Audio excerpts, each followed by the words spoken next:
that we have just a brief moment of silence to remember those who lost their lives and how their lives were cut short during the 1995 heat wave.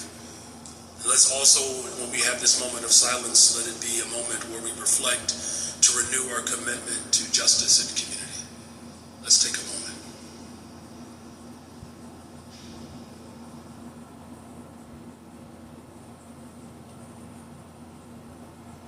Thank you. I want to thank the Chicago Department of Environment, the Department of Public Health, the Chicago Park District. We have our General Superintendent here, Carlos Ramirez Rosa. Thank you for being here, sir. Can you wave? Please give him a round of applause. The Northwestern University's Buffett Institute. We have the Metropolitan Planning Council here today, and of course all of our diffusing disasters, community partners who organized this event.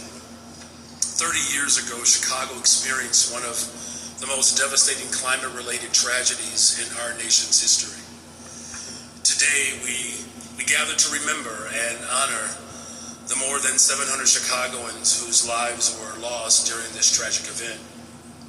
Many of those lives that were lost were Black, elderly, low-income residents living in communities that have been ignored and under-resourced. They were often living in isolation, without access to cooling or care or other community safety net opportunities that they really deserve. The pain from this tragedy is still felt today, especially here on the West Side and throughout many neighborhoods and communities on the South Side. I do want to take a moment, though, to highlight a story of one of the many individuals that we are honoring today, and that is Emilio Aguirre.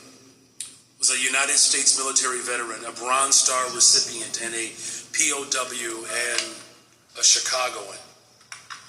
50 years after serving this country during World War II, he succumbed to heat illness during the 1995 heat wave. For nearly 30 years, he rested in an unmarked grave, without a headstone, without a ceremony, and without the honors that he deserved.